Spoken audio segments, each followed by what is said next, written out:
Cool Kids! Aujourd'hui, on va parler de représentation LGBTQ+, dans les films de Disney. Je porte de magnifiques oreilles de Mickey Mouse thématique vilain ou maléfique. Je les ai achetées dans une boutique Etsy que je vais mettre dans la description de la vidéo. L'inclusivité et la représentation dans les films de Disney, ça a toujours été un enjeu. Dès les premiers films, on se rendait bien compte que les personnages étaient très homogènes.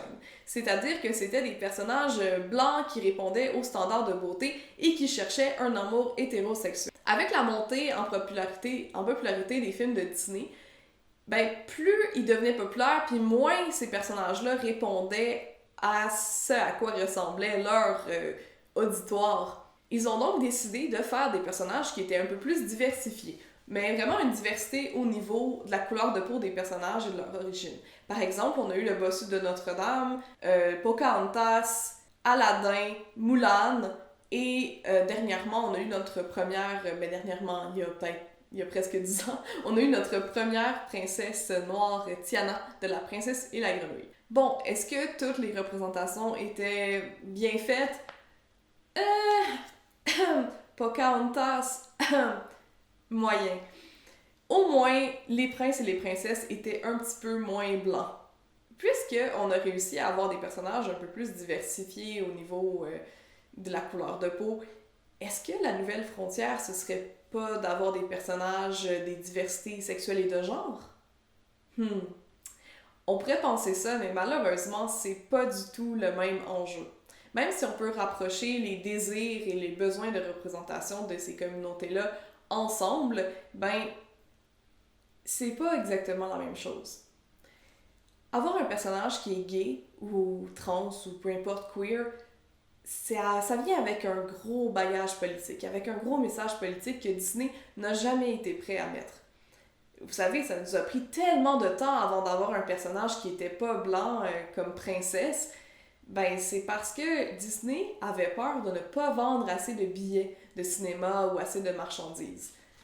Oui, en fait, cette compagnie-là, leur but, au final, c'est de faire de l'argent. S'ils font des personnages qui sont homosexuels, donc, par exemple, qu'ils répondraient positif à la belle campagne Twitter de 2018 de donner à Elsa une petite amie, ça ferait en sorte que des pays comme la Chine, qui condamnent encore l'homosexualité, refuseraient leurs films. Donc ça passerait pas la censure. L'hétéronormativité, c'est le concept sociétal selon lequel l'hétérosexualité serait la norme. L'hétérosexualité sera toujours attendue, assumée et privilégiée. En regardant les personnages de Disney, on se rend compte qu'ils ne répondent pas seulement à l'hétéronormativité, mais aussi à des rôles de genre très précis. Heureusement, dans les dernières années, Disney a essayé de se distancer un petit peu de leur princesse passive qui attendent que le prince charmant arrive. Mais on peut voir encore quelques petits rôles de genre qui continuent d'être là. Par exemple, les gars, ils sont braves, ils sont forts et ils sont musclés, mais pas trop. Alors que les filles, elles, vont être douces, attentionnées, intelligentes, mais pas trop. Elles vont être drôles, mais pas bruyantes. Et surtout, ils sont, encore une fois, très, très, très hétérosexuels. Alors que les personnages recherchent l'amour, c'est jamais questionner le genre de ce partenaire recherché. Comme dans notre monde, dans le monde de Disney, l'hétérosexualité, c'est assumé. Alors logiquement, si l'hétérosexualité et les traits de normes de genre, c'est pour les gentils, les traits gays et queer, ça devrait être pour les vilains.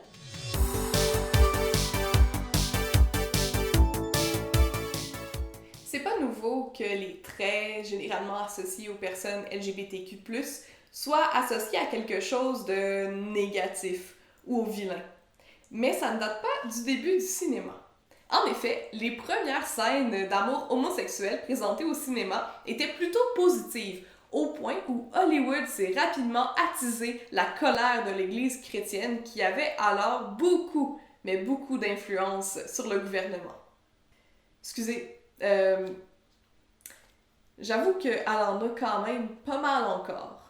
Au début des années 30, la Motion Pictures Producers and Distributors, la MPPDA, voit le jour avec à sa tête Monsieur Will H. Hayes, qui était un fervent presbytérien. Leur objectif à eux, c'était d'établir des règles de censure très précises et plus serrées pour les films qui seraient produits aux États-Unis.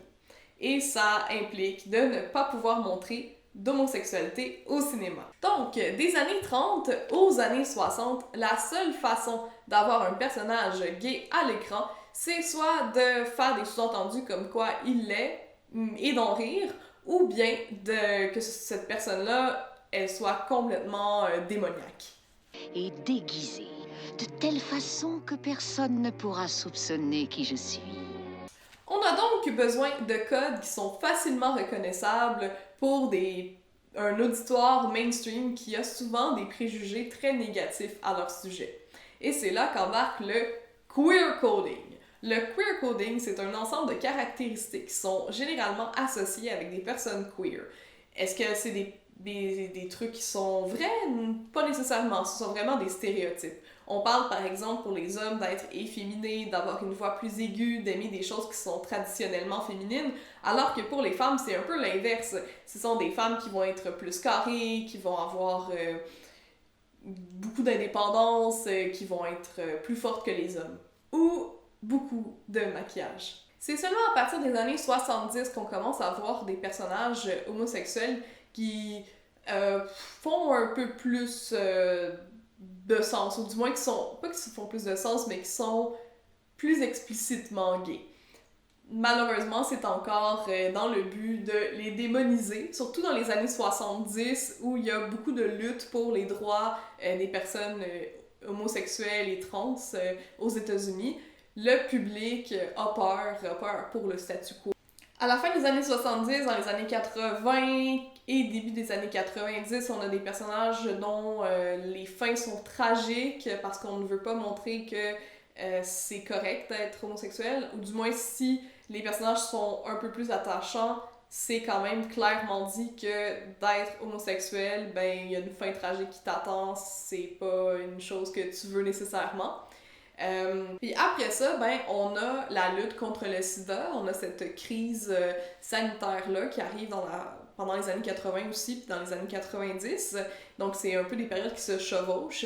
À ce moment-là, on a vraiment l'impression que, bon, les personnes homosexuelles, elles font pitié, on les prend un peu plus comme des humains, il était temps, donc on a des personnages qui vont être un peu plus un peu plus sympathiques. Donc, en ayant cette historique en tête, allons voir qu'est-ce qui se passe avec la représentation queer et particulièrement chez les vilains de Disney. Il y a différents types de vilains chez Disney. Juste pour être précis, ce n'est pas tous les vilains de Disney qui sont codés queer, donc qui ont du queer coding. Par exemple, Gaston, Frollo, Clayton, ils ont clairement un intérêt hétérosexuel durant le film. C'est mentionné, ça fait partie de l'histoire. Ils pourraient être bisexuels, mais je les ai quand même pas mis dans les catégories que j'ai faites. J'ai fait 3 catégories pour nos vilains queer.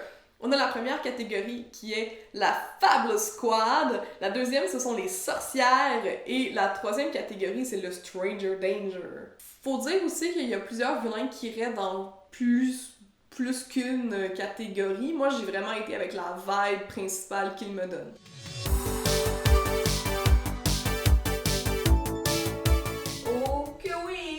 Look at me! That's my Disney villain look! Okay, oui! Ok.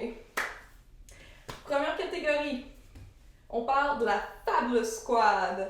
Dans la Fabulous Squad, on va retrouver des personnages que leur gayness est pas vraiment négative. En fait, c'est plutôt... c'est négatif, mais c'est plus pour rire, en fait. On leur a ajouté des traits queer juste parce que c'était drôle, pour les rendre un peu plus sympathiques. On compte en premier Capitaine Crochet. Allô, c'est moi, Amélie Stardust, en train d'éditer la vidéo. Je me rends compte que j'allais placer Capitaine Crochet dans la Fabulous Squad quand clairement il va dans le Stranger Danger. Donc voilà, Capitaine Crochet va dans le Stranger Danger Comme, c'est assez évident, là, il est vraiment obsédé avec Peter Pan, il est vraiment menaçant avec son crochet et tout ça, mais en même temps, il y a quand même un certain queer coding parce que tous ses vêtements sont super chics, tu sais, il s'habille en rose, tu sais, c'est des trucs vraiment stéréotypés, là, tu sais. Puis aussi, je voulais rappeler que quand on parle de stéréotypes, c'est pas nécessairement vrai, c'est pas des trucs qui sont vrais, c'est des trucs que la plupart des gens pensent quand on parle de personnes LGBTQ+, c'est des stéréotypes. C'est comme dire « Ah, les blondes sont toutes niaiseuses », c'est ça, c'est un stéréotype. C'est trop wack que le film rit du fait que Capitaine Crochet ait peur du crocodile. Moi aussi, j'ai peur du crocodile. Je comprends pas pourquoi est-ce que c'est drôle d'avoir peur d'un crocodile, genre ah, regardez comment est-ce qu'il est peureux, pis pas Peter Pan. Peter Pan, Peter Pan, il y a des problèmes, mais ça serait peut-être le sujet d'une autre vidéo. Ok, je vais vous laisser continuer la vidéo. Cruella qui est drague jusqu'au bout de ses ongles, c'est une queen. Contrairement à d'autres vilaines, moi je vois pas vraiment de queer coding comme quoi elle serait lesbienne, je vois vraiment comme une drag queen quand je la regarde avec ce gros manteau de fourrure et tout. Anita chérie! Elle est quand même assez menaçante à la fin, mais c'est quand même, bon, elle est jouée quand même pour son extravagance, c'est vraiment ça la vibe qu'elle m'a donné plus. C'est trop fort! C'est impossible! Son attachement pour Anita, la fille, là, peut-être que comme moi vous saviez pas qu'elle avait un nom, là, mais c'est la maîtresse des chiens, ben son attachement pourrait peut-être être lu comme une petite obsession homosexuelle, mais moi j'irais pas jusque-là. Ensuite, on peut mettre le professeur Ratigan de Basile, détective privé, je sais pas si vous vous rappelez de ce film-là.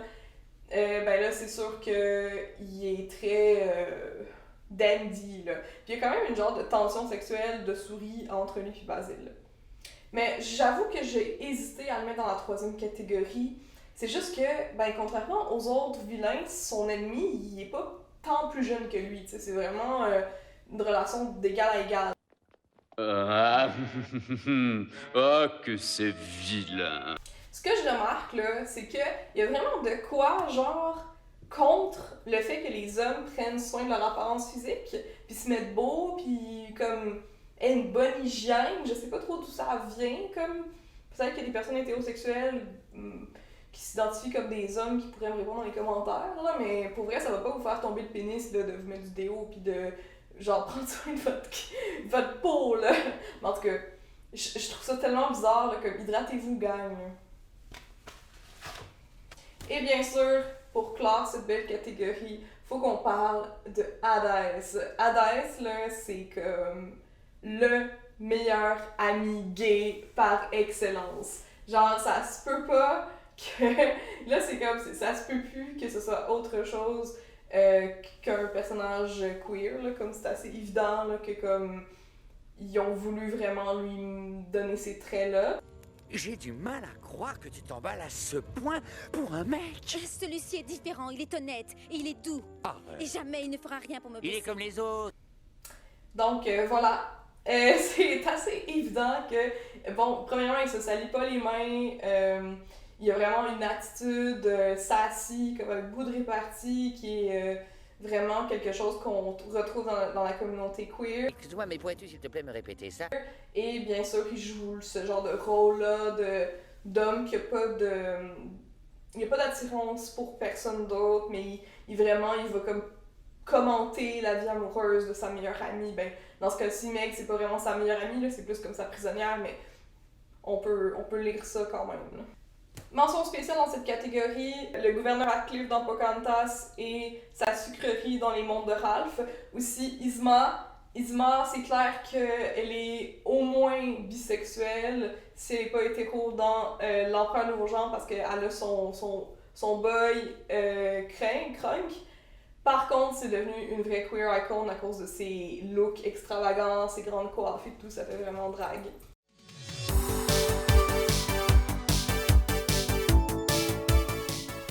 Ah ouais, il chante! Qu'est-ce qu'une sorcière? Historiquement, et dans le monde de Disney, on parle de femmes qui n'ont pas réussi ou qui refusent l'idéal hétérocentriste de fonder une famille ou de prendre soin d'un homme. On parle de femmes qui vont refuser le pouvoir dominant ou qui vont avoir des intérêts qui sont un peu ésotériques, comme la magie par exemple, ou la botanique, ou juste apprendre à lire, mais ça c'est plus historiquement. Ouais, c'était quand même assez dark, hein? Les sorcières dans Disney vont être parfois codées trans. Elles vont être castrantes et elles vont tenter de soit corrompre des jeunes filles qui sont parfaitement dociles ou bien de les exterminer par jalousie. Elles ne répondent jamais aux standards de beauté ni de comportement typiquement associés au féminin parfait selon des normes traditionnelles. Elles sont en fait ce que les parents de leur époque ne voulaient pas que leurs filles deviennent.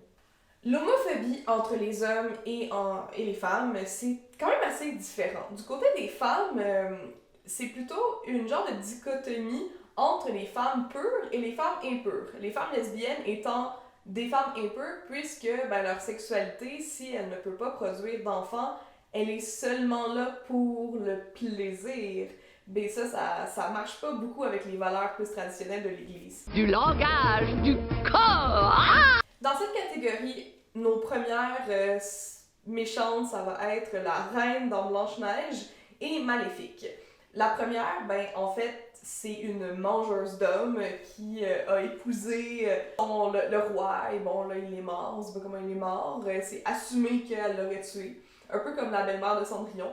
Sauf que, cette nouvelle reine, elle n'a clairement aucune compétence de leadership parce que tout ce qui l'intéresse, c'est son apparence physique, qui est demandé au miroir, « Ah, mais c'est qui la plus belle? » et des trucs comme ça.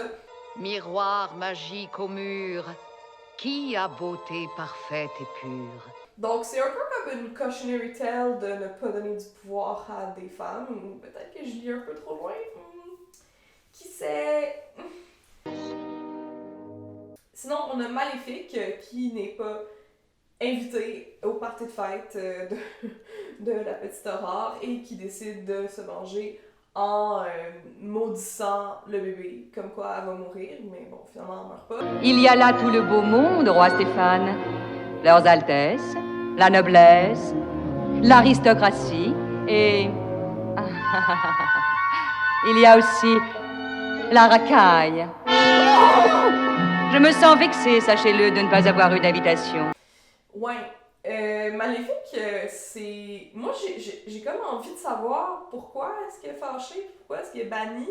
C'est un peu le même principe avec Ursula dans La Petite Sirène, qui est notre belle, voluptueuse drague, parce que oui, elle est basée, Ursula, là je parle d'Ursula, elle est basée sur la drag queen Divine, qui était vraiment une drag queen populaire aux États-Unis dans les mêmes années que le film est sorti. Ursula et Maléfique, elles ont ça en commun qu'elles sont bannies, puis elles en veulent pas vraiment aux personnages féminins, donc à Ariel ou à Aurore, elles en veulent vraiment au roi, donc à la royauté. Puis je sais pas, moi personnellement, j'aime pas ça, la monarchie, fait que j'aimerais ça comme connaître un peu c'est quoi leur opinion. J'ai l'impression qu'il y a anguille sous roche pour l'instant vers un demeure. Tu m'as servi d'appât, mais j'ai un plus gros poisson en vue. Arrière, sorcière! Je sais pas exactement c'est quoi le message que Disney essaie de passer avec Maléfique puis Ursula, là. Est-ce que c'est mal de vouloir défier la monarchie puis le pouvoir en place? Je sais pas, j'ai pas l'impression que c'est full un message positif. Moi, je vois beaucoup de personnes qui chialent contre les Disney, genre « Ah, c'est pas féministe parce que les princesses sont pas assez dynamiques, je sais pas trop, là, qu'est-ce qu'ils disent. » Moi, personnellement, qu'est-ce que je trouve dommage, c'est qu'on n'ait pas le côté de la médaille de ces personnes-là qui vont défier la monarchie. Là. Il y a quelque chose là, de sous-jacent à ça, je pense. Il y en a d'autres dans cette catégorie-là. Mention spéciale à Madame Mime, Madame Médusa, ainsi que Mère Gothel et la Reine de Cœur. Mère Gothel, c'est particulier parce que moi, j'ai lu quelque chose. C'est sûr que pour moi, quand j'ai pensé à ces films-là pour la vidéo, j'avais vraiment une lunette sur le féminisme, puis bon, la représentation queer, tout ça. Puis j'ai trouvé ça bizarre que Mère Gothel, qui est comme une sorcière qui ne peut pas avoir d'enfant, va en kidnapper un pour en avoir un à elle. Je sais que c'est pour ses cheveux, mais tu sais, ça fait un peu peur de l'homoparentalité, là, je sais pas. En tout cas, vous me direz qu'est-ce que vous en pensez dans les commentaires. Ah, bref.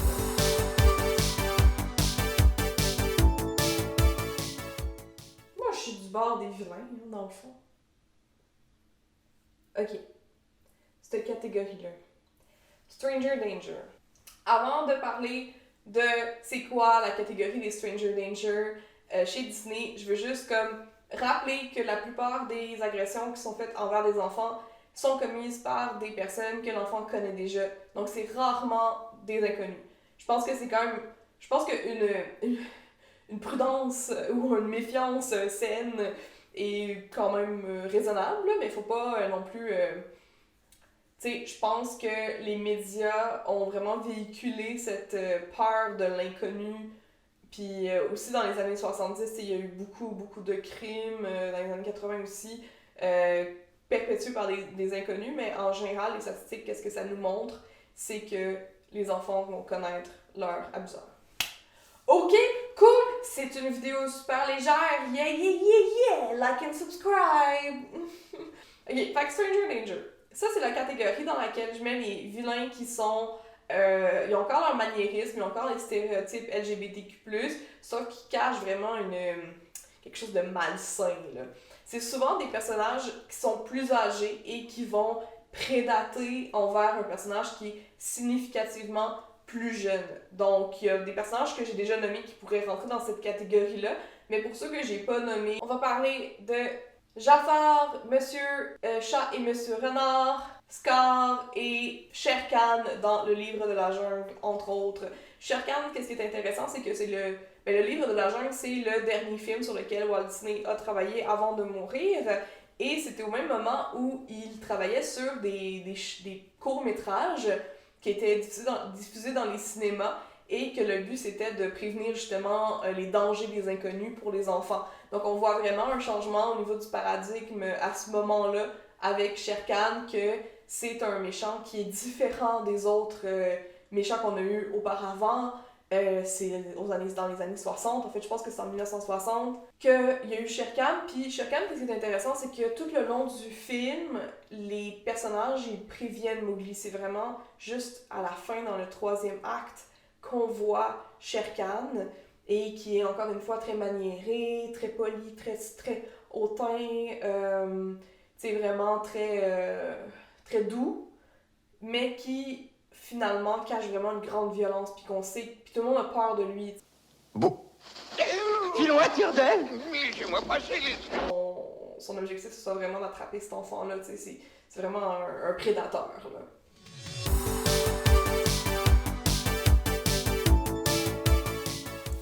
La représentation dans les médias, c'est super important, en particulier pour les populations marginalisées. Si tout ce que tu vois, c'est des personnages qui te ressemblent pas, ben ça invisibilise pas mal ta réalité. Le pouvoir des médias, c'est non négligeable. La haine vient souvent de l'ignorance.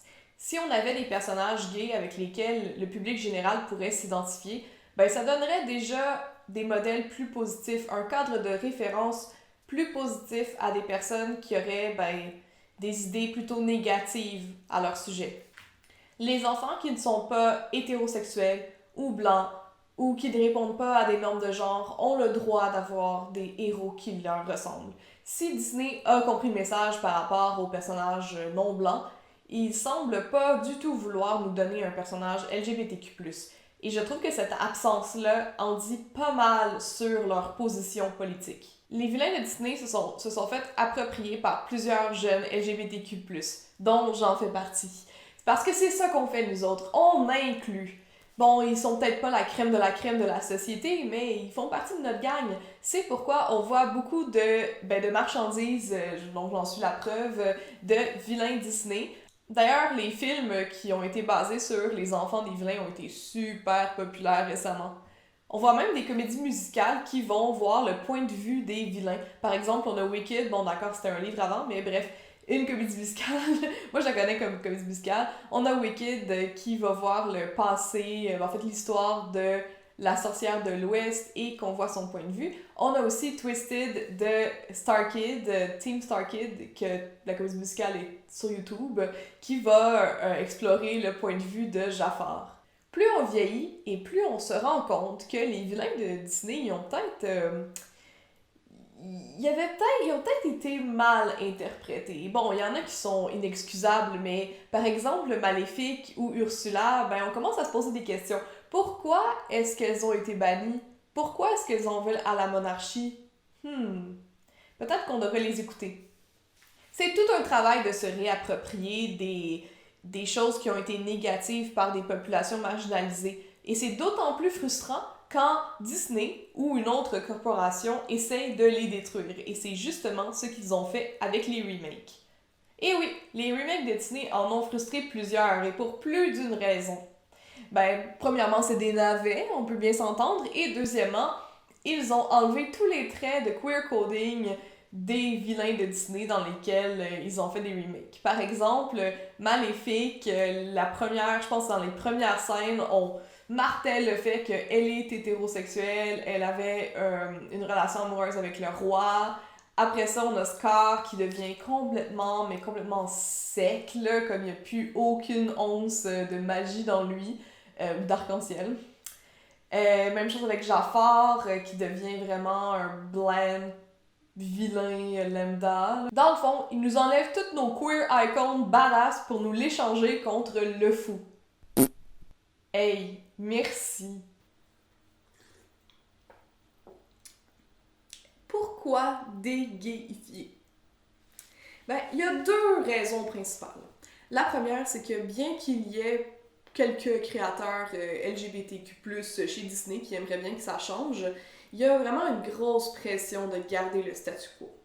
Que ça vienne de groupes comme Citizen Go qui fassent des pétitions pour retirer la seule scène de La Belle et la Bête où il y a le fou qui danse avec un autre homme, ou encore les groupes de parents en ligne qui s'inquiètent de l'impact qu'aura la seule ligne de dialogue dans En route qui mentionne qu'un des personnages est lesbien.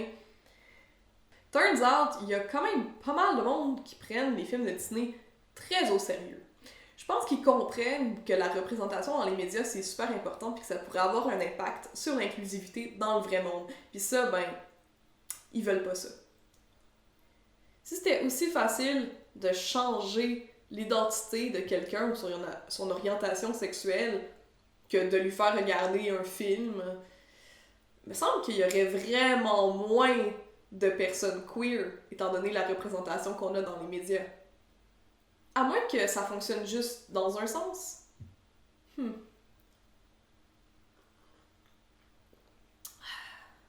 C'est fou comment il y a du monde qui pense que leur hétérosexualité est fragile.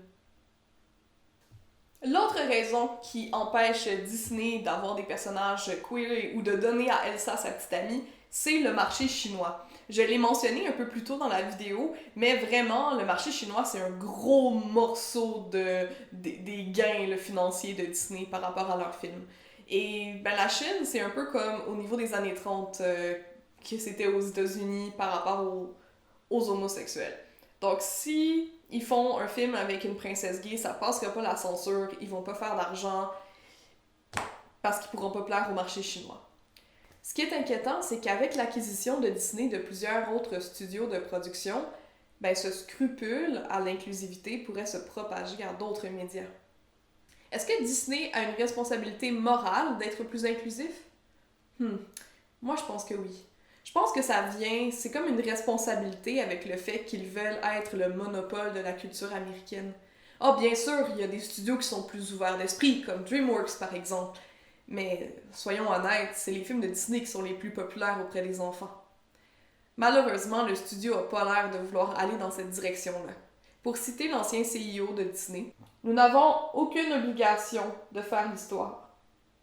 Nous n'avons aucune obligation de faire de l'art. Nous n'avons aucune obligation d'être politique. Faire de l'argent est notre seul objectif. » Michael Eisner, CEO de Disney, 1984 à 2005. Ok. Fac. Nous autres, là. Qu'est-ce qu'on peut faire pour que ça change?